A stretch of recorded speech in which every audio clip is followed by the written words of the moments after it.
ઉપસ્થિત વાલીગણો, વડીલો તથા અહીં ઉપસ્થિત મારા વાલા વિદ્યાર્થી મિત્રોને મીઠા ચાસણીમાં બોલેલા મીઠા મધુર વગાસ્યા કૃષાલીના વંદન.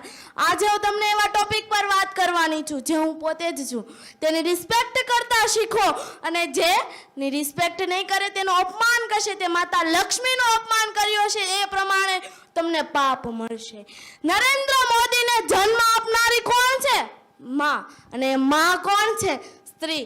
એમ જ આજ મારા ટોપિકનું નામ છે સ્ત્રી. હું તમને સ્ત્રી વિશે થોડુંક કહેવા માંગુ છું કે સ્ત્રીને હંમેશા રોકવામાં આવી, ટોકવામાં આવી, છોડવામાં આવી, પારખવામાં આવી, પણ સાહેબ ક્યારે તેને સમજવામાં ના આવી.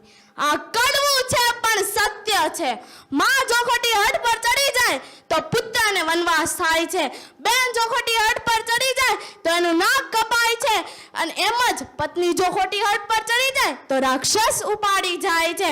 અને સ્ત્રી જો ખોટી હદ પર ચડી જાય તો રામાયણ રચાય, તો રામાયણ રચાય. એમ સ્ત્રી જો સાચી હદ પર ચડી જાય તો ખુદ યમરાજ પણ તેની સામે ઝૂકે છે, તો ખુદ યમરાજ પણ તેની સામે ઝૂકે છે. સ્ત્રી ધારે તો શું નથી કરી શકતી?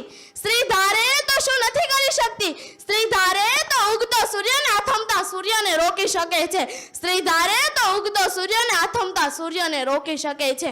માં, બહેન, પત્ની, પુત્રી બધા જ સગપણનું રંગાયેલું એક ચિત્ર એટલે સ્ત્રી.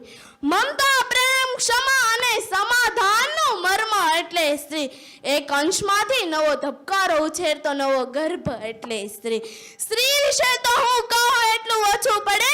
સ્ત્રી વિશે તો હું કહું એટલું ઓછું પડે. સ્ત્રી એટલે કે બુદ્ધિથી વિચારો તો સમજણ તો બહારનું વ્યક્તિત્વ. બુદ્ધિથી વિચારો તો સમજણ તો બહારનું વ્યક્તિત્વ. અને પ્રેમથી સમજો ને તો સાવ સરળ શબ્દ અસ્તિત્વ. અને પ્રેમથી સમજો ને તો સાવ સરળ શબ્દ અસ્તિત્વ. સ્ત્રીના વખાણ તો કરીએ એટલા ઓછા પડે.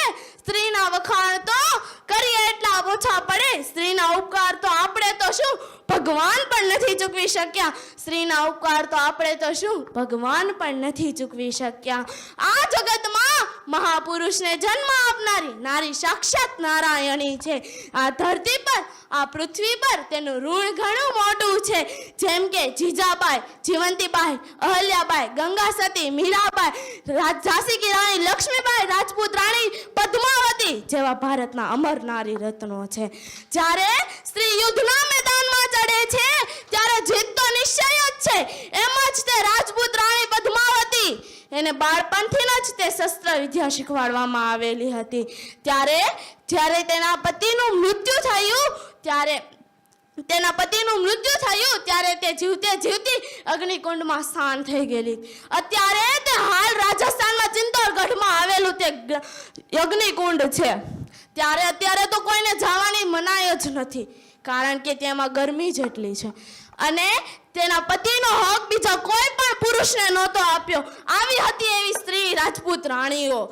જ્યારે આ પહેલગામનો હુમલો તમને બધાને જ યાદ હશે. ત્યારે ઓપરેશન સિંદૂર નામ આપનાર તે પણ સ્ત્રી, અને શરૂ કરનાર અને અંત કરનાર તે પણ સ્ત્રી. રમત ક્ષેત્રે પ્રથમ નંબર લાવનાર તે પણ સ્ત્રી. હાલના ભારતના રાષ્ટ્રપતિ તે પણ સ્ત્રી છે સાહેબ, તે પણ સ્ત્રી જ છે. ભલે હોય પુરુષ ગમે તેટલો શક્તિશાળી, ભલે હોય પુરુષ ગમે તેટલો શક્તિશાળી, પરંતુ જીતે છે હંમેશા નારી. પરંતુ જીતે છે હંમેશા નારી. કનૈયા, તારા 56 ભોગ પર ફક્ત એક તુલસીનું પત્ર ભારી, ફક્ત એક તુલસીનું પત્ર ભારી.